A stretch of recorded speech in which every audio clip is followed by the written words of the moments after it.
Ngibingelele kuwe mlaleli, ngiyathemba uthaphila-ke. Mina ngizocela kuwe-ke laphana-ke ukuthi-ke uma ngabe usamusha-ke kulo-ke leli khasi-ke leli-ke wenze ukulungele-ke laphana-ke ungixhase-ke ucindezele-ke ibhathini subscribe nje, akubizi imali, kumahhala nje o-caption nesenti-ke elimnyama-ke leli-ke khona uzokwazi phela ukuthi-ke uthole nezinye-ke iy'ndaba-ke ezintsha-ke nje engizobe ngilethela zona-ke kulo-ke leli khasi-ke leli-ke. So ongakwenza njengamanje-ke lapho kuthi uthi-ke ucindezeleke ibhathini u-subscribe njengamanje-ke udaba kulethele lona-ke namhlanje lithi-ke laphana sevele komlisa-ke laphana-ke eveza-ke okushubile-ke okwenzakalayo-ke laphana-ke ephalamende-ke waveza-ke impela-ke nokuningi-ke kodwa-ke engafuni ukuthi-ke mina-ke wakuzwa ngami phela nje into yenza nje udedela-ke ividiyo-ke uzizwele wena-ke enzobe sengicela kulaphana ukuthi masizwile-ke le vidiyo lena-ke ungene ema-comment section for usho umbono wakho ngalo-ke lolu daba-ke lolu ukuthi-ke wena-ke ucabanga kanjani-ke masicinza nebhathini nje usubscribe nje akubizi imali kumahhala nje ukhiphe nesenti elimnyama-ke eli-ke khona uzokwazi phela ukuthi-ke uthole nezinye-ke iy'ndaba-ke ezintsha nje engizobe ngiyifaka kulo-ke leli khasi-ke leli-ke nawe-ke le video-ke awuyithokozele. Ndlebe ngize nendaba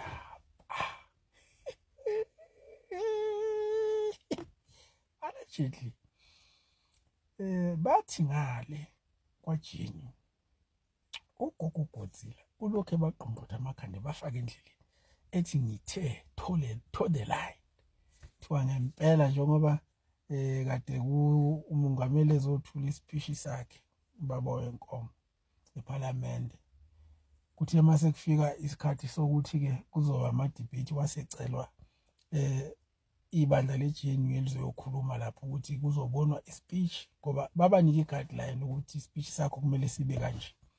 And then mase usenzile ispeech uyasiletha kuGodzilla azokwazi uku-approve alungise lapho okulungiswa khona bakutshela ukuthi lungisa lokhu yabo.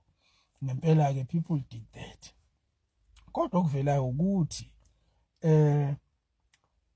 umfowethu lo ophethe ngapha kwa-sports, arts and culture yena esakhe speech ngathi sasuke saphuma kakhulu esandleni. Kwathi mangabe esebheka ugogo uGodzilla wathi ayi lesi siyageja vele-ke ngathi abazwene kahle. So kuthiwa waduba-ke umfowethu, siyawazi-ke sonke amakhalada njani, waduba-ke umfowethu wathi yena fuseke indaba leso speech-ke esisha bamnike sona. Angazi-ke ukuthi kwenzakalani-ke ngoba nami angibonanga kodwa ngiyezwa ukuthi ispeech esimayelana nelokhuza yakhe cha ubengenaso ispeech esiqondene ne-department yakhe.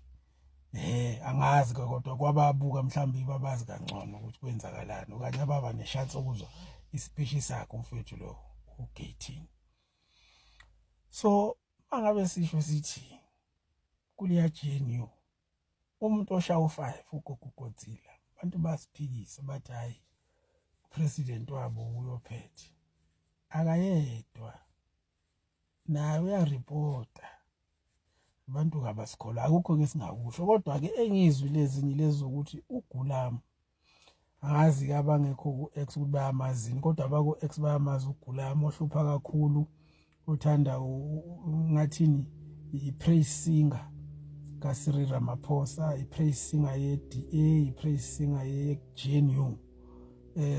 Umlisa loya uzonda kakhulu i-MK, uzonda kakhulu i-EFF, uzonda kakhulu ubaba uNcamalala. Ayikho into positive akayishoyo nge-MK okanye ubaba uNcamalala okanye i-EFF kanye uJulius ayikho. The only positive thing akayikhulumayo ku-timeline yakhe is about Cyril Ramaphosa, is about i-GNU or anyone ongathi usupport uCyril, then whether wrong kangakanani but mhlali right. So uGulam-ke ngathi belokhu bemphenya-ke ngoba usifihlile phela kwaze kwatholakala-ke kuthiwa njengoba sekutholakele-ke ukuthi ubani ubalekile-ke akekho la eSouth Africa kuyisho lo yena-ke straight. Angazi noma kuyiqiniso ukuthi ubalekile ngoba kukhishwa imali ukuthi kumele ngoba manje bakhathele ukuthi ubhizi uhlaselana nabantu yena kwathi yabo lento ye-cyberbullying siyayazi sonke. Uyabona mina into engayisho bafethu yodwa ukuthi uma ngabe wenza kahle njengomuntu kanye umongameli imisebenzi yakhe yokukhulumela awudingi ukuthi uze ube paid bots or retards or whatever that they do, nini ama-influencer or yini angazi. You don't need that. You are in government. You have power yokuthi wenze into right for abantu. So why do you need ama-influencer? Because wenze into right for abantu. You are not selling anything. You are not advertising anything. I understand abantu abas-advertisayo ke ukuthi they need ama-influencer so that they lure people to their side. But wena as umuntu okuhulumeni uyidingelana umuntu ozokhuluma kahle emphakathini akhulume kabi ama-opponents wakho. Umdingelana umuntu onjalo. Like to me it beats me. Bashilo vele kwathiwa ngifundile angazi lutho.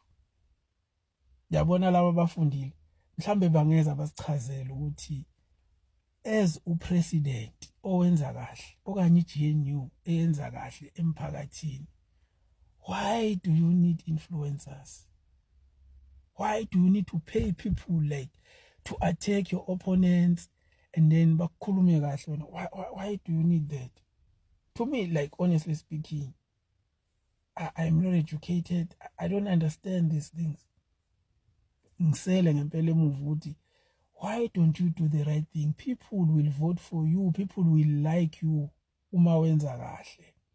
Kodwa uma ngabe ungenzi kahle, people will not like you. That's when you need ke ukuthi ukukhokhela abantu ukuthi bezokwazi ukuthi baqamba amanga. Yabona nje for instance, even ingane encane efunda isikolo yabona eno TikTok, yabona eno X, yabona ukuthi kwakade kurekwa amavotes. Kwakufike kuvotwe ku-VD izithi mayifika lapha izinto zifike zishintshe. So we all know that, but there are people here on this app uma sisho njalo ukuthi kwaba khona ubuqhophololo but ama-elections were free and fair. So it's such things guys that we need to, izinto ey'ncane nje need ukuthi sizibheke as people. But ke angikho endabeni zokurekwa kwama-votes. Ngicela ukubonga nje MK lapha eMzumbe, ngibonile bafethu umsebenzi omuhle niwenzile wathi 11 i-transformer, abantu bashelwa i-transformer, ngahlanganisa ukuthi kutholakala i-transformer abantu bazokwazi ukuthi babe nogesi. Siyabonga, yiyo imisebenzi esiyifunayo leyo bafethu ukuthi nihlangane nenze izinto ezi-right for abantu. Siyabonga, amandla.